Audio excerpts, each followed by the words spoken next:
Time travel real incidents. दोस्तों, आप सब ने कभी न कभी टाइम ट्रेवल के बारे में सुना होगा, लेकिन हम में से ज्यादातर लोग इसे असंभव मानते हैं, पर कई लोग इसे संभव भी मानते हैं। वैज्ञानिक तौर पर देखा जाए तो इसे मिथ्या माना जाता रहा है और वैज्ञानिक सिर्फ कागजों पर ही इस बात को समझा पाने में सफल हुए हैं कि व्यक्ति समय की एक छोर से दूसरी छोर तक जा सकता है। वहीं कुछ वैज्ञानिक मानते हैं कि मानव ऐसी तकनीक विकसित करने में सफल होगा जिससे भविष्य में भी सफर किया जा सकेगा और साथ ही साथ भूतकाल में भी सफर किया जा सकेगा। हम बात करने वाले हैं टाइम ट्रेवल के ओ कंसेप्ट के बारे में, जो आज पूरी दुनिया में प्रयोग किए जा रहे हैं। दोस्तों, आइए जानते हैं कि समय यात्रा क्या होता है। What is time travel? समय यात्रा एक विचार है जिसमें माना जाता है कि इंसान समय के एक बिंदु से दूसरे बिंदु के बीच ठीक वैसे ही यात्रा कर सकता है जैसे वह एक शहर से दूसरी शहर की यात्रा करता है। आसान शब्दों में कहें तो इंसान ऐसे तकनीक को विकसित करने में लगी हुई हैं जिससे एक व्यक्ति 2021 से 1950 में जा सके या फिर 2021 से 2350 में जा सके बिना दो बिंदुओं के बीच की अवधि का अनुभव किए। इस घटना को टाइम ट्रेवल या समय यात्रा का नाम दिया गया है। इस टाइम ट्रेवल को पूरा करने के लिए इंसान को एक ऐसे यंत्र की जरूरत पड़ेगी जिससे समय के एक बिंदु से दूसरे बिंदु पर बिना समय गंवाए जाया जा सके। जैसे इंसान साधारण यात्रा में बाइक, ट्रेन, बस या हवाई जहाज का उपयोग करता है, ठीक वैसे ही समय की यात्रा इस टाइम मशीन के माध्यम से की जा सकेगी।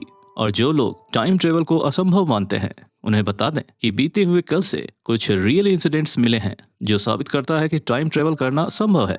उसमें से एक घटना है फ्लाइट इनटू द फ्यूचर का। ये घटना है सन 1935 की, जब air marshal Sir Robert Victor Goddard ने अपने विमान होकर हार्ट पर एक परीक्षण किया था। जब वे स्कॉटलैंड से अपने देश के लिए यात्रा कर रहे थे, तब उन्होंने अपना नियमित रास्ता बदलकर एक अनजान रास्ते पर जाने का फैसला किया जो एडिनबर्ग शहर के करीब था। जिस रास्ते से वो जाने वाले थे वह बंद पड़ा हुआ एयरवेज था। अपनी यात्रा के दौरान एक भयानक आंधी का सामना करना पड़ा और उनका विमान अनियंत्रित होकर जमीन पर आने लगा था।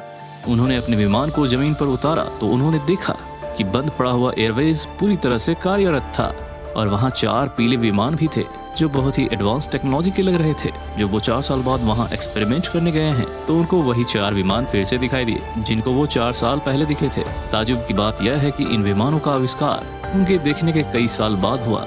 ये साक्ष्य कहती है कि समय यात्रा करना संभव है। ऐसे ही कुछ घटना वेद पुराण में भी देखने को मिलते हैं जिसमें हम टाइम ट्रेवल को असंभव नहीं मान सकते। जैसे रेवत नाम का एक राजा ब्रह्मा से मिलने के लिए ब्रह्मलोक गया था।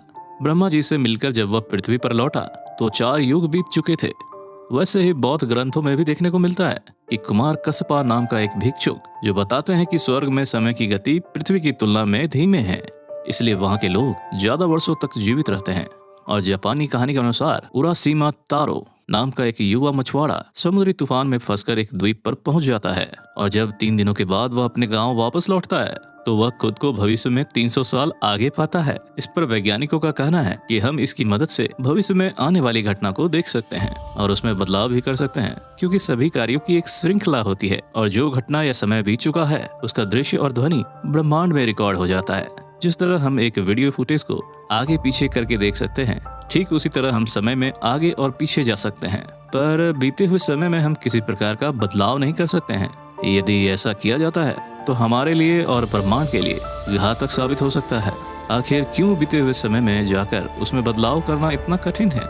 इसका जवाब है ग्रैंडफादर पैराडॉक्स। सरल भाषा में कहें तो कोई व्यक्ति समय में पीछे जाकर अपने ग्रैंडफादर को ही गलती से मार डालता है तो वह कैसे आने वाले समय में अपने अस्तित्व में आएगा? अगर उसके ग्रैंडफादर ही जिंदा नहीं रहेंगे तो उसके पिता और वह कभी जन्म ही नहीं लेगा। इसलिए समय में पीछे जाना संभव लगता है, लेकिन उसमें कुछ बदलाव करना असंभव है। जब एल्बर्ट आइंस्टीन ने थ्योरी ऑफ रिलेटिविटी का सिद्धांत दिया था तो उसी के आधार पर टाइम ट्रेवल की कल्पना की गई थी। इससे पहले लोगों में केवल एक ही अवधारणा थी कि ब्रह्मांड में समय की गति हर जगह एक समान है और उन्होंने यह भी बताया था कि स्पेस टाइम के द्वारा समय और अंतरिक्ष एक दूसरे से जुड़े हुए हैं। समय को ब्रह्मांड का चौथा आयाम बताया गया है और कहा गया है कि समय की गति को बढ़ाया घटाया जा सकता है। कुछ सिद्धांत यह भी कहते हैं कि समय में पीछे जाने के लिए गुरुत्वाकर्षण बल का भी इस्तेमाल किया जा सकता है। गुरुत्वाकर्षण बल के जरिए एक निर्धारित गति में तथा एक सही घेरे में चक्कर लगाने से हम समय में पीछे जा सकते हैं। अर्थात वैज्ञानिकों का कहना है कि टाइम ट्रेवल करना संभव है और ऐसा भूतकाल में हुआ भी है। और इसे साबित करने के लिए स्टीफन हॉकिंस ने एक पार्टी दिया था जो सिर्फ समय यात्रियों के लिए था, invitation card for time traveller. उस पार्टी में खास बात यह थी कि उन्होंने इस पार्टी के बारे में किसी को बताया ही नहीं था। उनका कहना था कि पार्टी खत्म होने के बाद ही बताऊंगा। वह इनविटेशन कार्ड जिसमें काल और अंतराल के बारे में हर चीज लिखी हुई है। उम्मीद है कि इसकी एक कॉपी किसी न किसी रूप में कई हजार सालों तक बची रहेगी। हो सकता है कि किसी तरह ये भविष्य के किसी जीव को मिल जाए और वो टाइम ट्रेवल के जरिए मेरी पार्टी में आने की कोशिश करे। इससे ये साबित हो जाएगा कि समय यात्रा करना संभव है और वो समय यात्री इस इनविटेशन को स्वीकार करके यहाँ आते ही होंगे। वैसे देखा जाए तो टाइम ट्रेवल से संबंधित बहुत सारे सिद्धांत दिए गए हैं जिसे एक वीडियो में कवर कर पाना असंभव है। अगर आप इंटरेस्टेड हैं तो कमेंट करके जरूर बताइएगा। इसका सेकंड पार्ट हम जरूर लेकर आएंगे। अगर आपको यह इन्फॉर्मेशन अच्छा लगा हो तो प्लीज सब्सक्राइब करके अपने दोस्तों के साथ शेयर करें। फिर मिलेंगे आपसे अगले वीडियो।